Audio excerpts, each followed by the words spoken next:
Alright, hello everybody, and welcome back to another episode of the Arctic Pauper Show. I am your host, as always, Arctic Ghost, and today I'm bringing you the look on Mono Green Tron.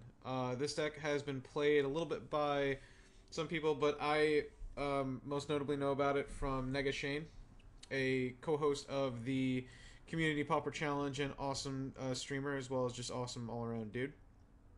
If you want to go check out his channel, that is twitch.tv/nega_Shane. Like,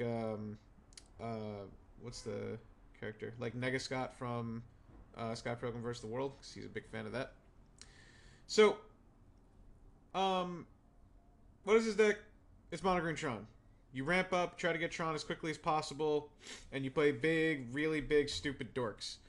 It's a lot different than, of course, Tron, because Tron is a control deck that actually kind of relies on this card a little heavily to, you know, keep on gaining life back with like Demonical and stuff like that, and, you know, a whole bunch of stuff. This deck is just trying to kill your opponent as quickly as possible by playing big dudes as quickly as possible. There is another Mono Green Tron deck that I'm going to be bringing you, but that is much different. I wanted to bring you this one first because this one is the more... what's the word I'm looking for? Like stock, streamlined kind of deck. The other one is kind of just an idea that I've been working on because I haven't seen people play it. So, so without further ado, we'll get in breakdown to this deck piece by piece. If you guys want to know how Shane did, Shane unfortunately did not do well with this deck. He played this deck in the second round, so he only had 3 rounds of it. He beat Mikey Ruru playing Teachings. I'm sure most of you know Mikey Ruru from, you know, the Pauper Leagues and 195Os a lot. If you want, you can check out his YouTube channel. I don't know what his YouTube channel is, unfortunately, but he does post it on Reddit quite a bit on the Pauper Reddit, so go check that out. And he's an all-around good dude. He's part of the Community Pauper Challenge. So yeah, Mikey Ruru is a very good player who plays Teachings. When he plays Teachings, of course, he's a very good player. I don't know, I'm slurring my words. And Nega Shane beat him. Shane then faced off against... I don't remember who, but unfortunately he did not get there. And then he faced me with Koldotha Boros. And he probably should have kicked my butt in, but he kind of played a little bit bad, and I beat him. So this deck, like other Tron decks, actually crushed Koldotha Boros because Koldotha Boros doesn't have enough stuff. The only stuff that you really have is Koldotha Boros is you have Stone Rain. But the fact of the matter is, this Tron deck is very good at getting Tron. In this particular version, because you have crop rotation. But either way, let's get into it. There's no point in me rambling on. So first up, you of course have Expedition Map, because Expedition Map gets Tron. You have your chromatic effects, because you have mostly colorless in your deck, so you need color access to the colors. Then you have Prophetic Prism for the same reason, also because it cantrips. Then you have Ancient Stirrings to, of course, get your Tron piece, but also it's very good in this deck because 3 of your big dudes are colorless. So this could also just be a 1 mana, get a Crusher, 1 mana, get a Accomplished Automation and whatnot. You know, so it's probably like the 3rd best card in the deck, in my opinion. I don't know what the number 1 or number 2 is, but I know this is like the 3rd best, or it might even be the 2nd best. And then, of course, you have Crop Rotation. Crop Rotation is, of course, very good in this deck because, like I said, you want to go turn 3 Tron as quickly as possible, but also, you get to tutor for your 1 Haunted Fengraf, which should probably be 2, but 1's been fine for now, and for your Sajiri Step, which is pretty cool. You could also have a Bajuka Bog on the sideboard somewhere. I personally don't because I haven't really found a use for it all that much, but you could. The other cool thing is you get to sacrifice Tree of Tales, the Fangor Marauder, and play, so it's a quick 5 life. But mostly it's just because it just gets Tron really, really quickly, and it's very good at it. Next up is Fierce Empath. Of course, this is another way to get your big creatures. You can get all your big creatures: Fangor Marauder, Mole Splicer, Crusher, Wretched Grift, Automation. That's why it's there, I guess. It could also block early. A cool combo is you could play Path and then you can emerge Wretched Grift in the same turn. I've done that quite a bit, which is kind of fun. So keep that one in mind. Next up is Well, I guess, well, there's one Pulse of Marasa because it's Pulse of Marasa. There should probably be two, but one's been fine so far. Then next up are the creatures. Fang Marauder, you really don't need an explanation, I don't think. He's a 6 mana 5/5, which is already big. Whenever you sacrifice an artifact, whenever an artifact is put into a graveyard from the battlefield, you may gain 5 life. Now, let me repeat that.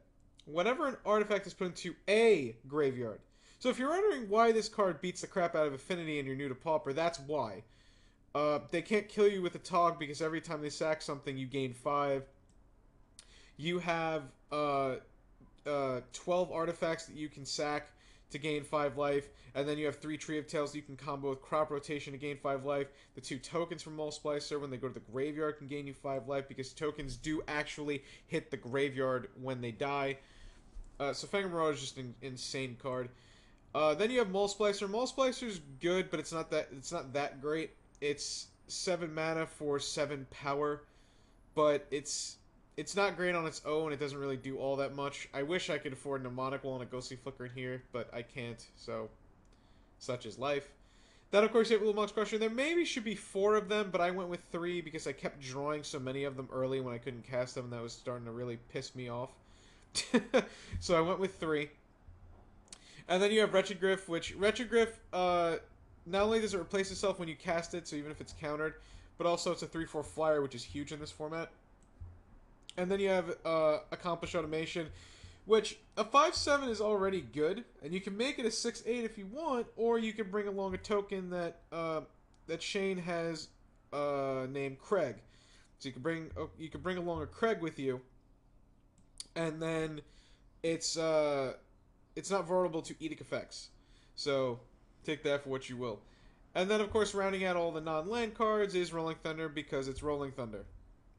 I still don't know why this card was a common back in the day. I just will never understand it. And then, of course, for the mana base, you have 1 mountain to help you cast Rolling Thunder if you need it. You have Sajiri Step, because it's basically a counterspell to removal at instant speed of Crop Rotation. You have 1 Unknown Shores to help you cast colors.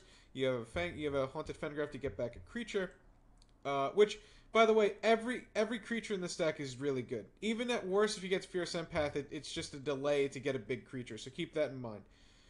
You have Tree of Tails because they're artifacts and they're green, and of course the Tron. Moving on to the sideboard, you have 1 Circle Protection red against red decks. You have a Reaping the Graves against control decks and removal decks, which I'm playing 2 because obviously all the creatures in your deck are just humongously great. And you play Tron, so you can take advantage of it. You have 2 Ray of Revelation just in case you face Turbo Fog, Boggles, anything of that sort. 2 Electrickery because it's the Electrickery and it's good against every token type of strategy. Pyroblast, I'm not even going to try to explain this one, you should know why it's here. 2 Feed the Clan against Burn, 2 Moment's Peace against aggro decks, and then 1 extra Pulse of Marasa. So now this deck is still in somewhat development. I don't think that anyone really has the perfect list for a person who's been playing this deck. There's really no way to build a perfect list. It's really just a matter of your game plan, your strategy, how you want to play the deck. You know, one of the strengths of this deck is that it's just really, really fast. It's just turbo, put out big creatures that win the game quickly and give your opponent the least amount of time. Is it a flawless plan? No. It's not a flawless plan. But it's a good deck. Either way, I'm going to bring you a couple test matches so you can see how the deck runs, you can see how the deck performs. If you think you like it, you can try it out. I would suggest it at this point. We'll see how I feel after I play some of the test games. And, yeah, that's about it. I will see you back in a few minutes just for my first match, and I'll see you then. Thanks for watching.